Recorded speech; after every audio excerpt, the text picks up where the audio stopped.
आज पेंतेकोस्त पर आज ही के दिन प्रेरितों पर पवित्र आत्मा उतरा था और उसी दिन लगभग 3000 लोग शिष्यों में सम्मिलित हो गए थे। इसलिए इस दिन को कलीसिया का जन्मदिन कहा जाता है।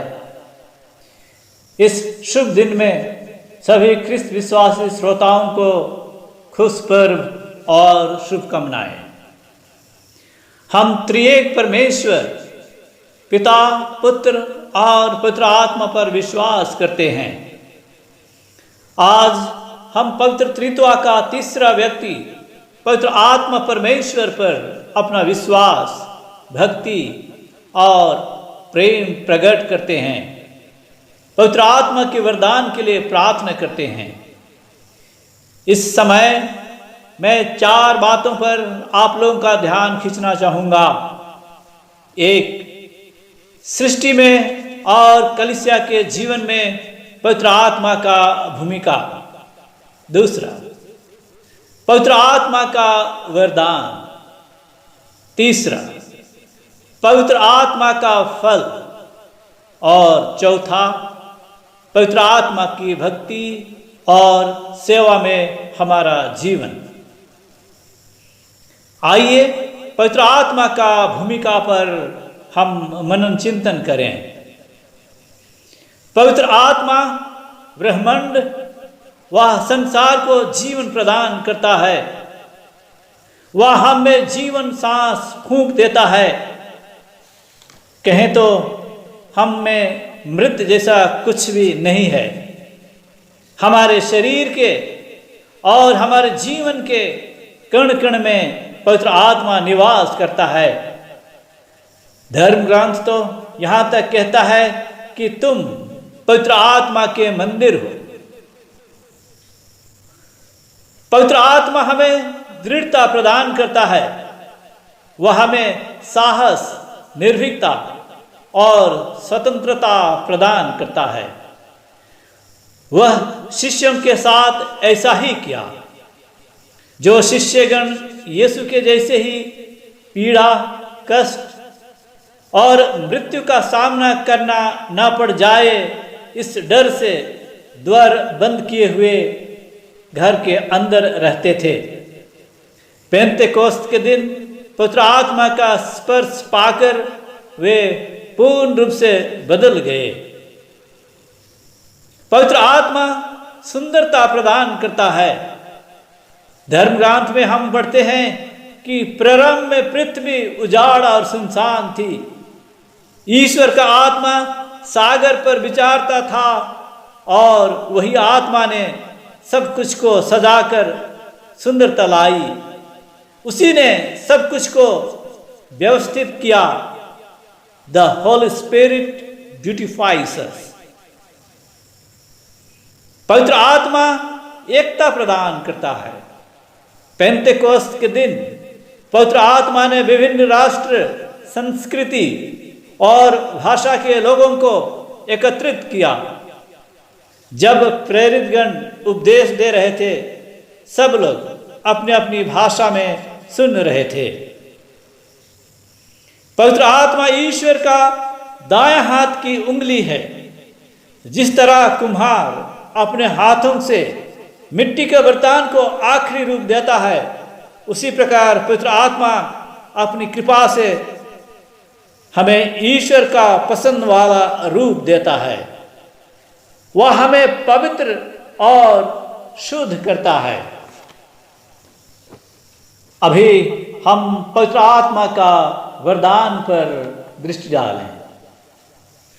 आज हम प्रार्थना करते हैं कि पिता और पुत्र का आत्मा हम पर भेज दे, जो अपने सातों वरदान से हमारी सहायता करे और पथ प्रदर्शन करें। प्रज्ञा और विवेक का दान, परामर्श और दृढ़ता का दान, ज्ञान और धर्मनिष्ठा का दान तथा श्रद्धापूर्ण भय का दान। यह बात हम ईसायास का ग्रंथ अध्याय 11 वचन संख्या 1 और 2 में पाते हैं। पवित्र आत्मा का फल।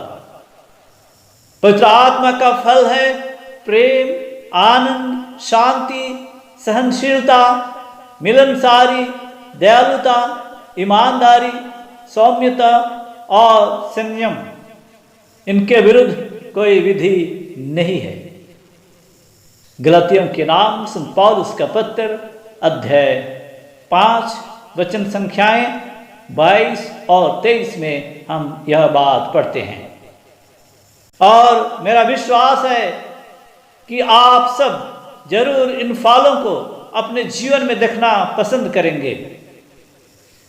आइए हम अगला पॉइंट देखते हैं। पवित्र आत्मा की भक्ति और सेवा में हमारा जीवन।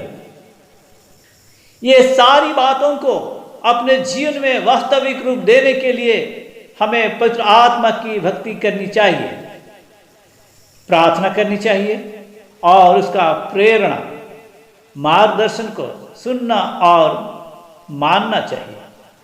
पवित्र आत्मा के वरदान हमारे पवित्रता का फल नहीं है, परंतु पवित्र आत्मा का मुफ्त दान है। हमें तो बस उनके प्रति अपने आप को समर्पण करना है, अपना दिल खुला रखना है। आइए हम पवित्र आत्मा से उजियाला के लिए प्रार्थना करें। हे पवित्र आत्मा, आके अपने विश्वासियों का हृदय भर दे और उनमें अपने प्रेम की आग सुलगा। अपनी आत्मा भेज दे और वे पुनः सृष्ट किए जाएंगे और तो दुनिया का रूप नया कर देगा। हम प्रार्थना करें। हे ईश्वर, तूने पवित्र आत्मा की ज्योति से विश्वासियों के हृदयों को सिखाया है। ऐसा कर कि हम भी उसी आत्मा से सद्बुद्धि ग्रहण करें और उसकी सांत्वना पाकर सदा ही आनंदित रह सकें। हमारे प्रभु ख्रिस्त के द्वारा, आमीन।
समा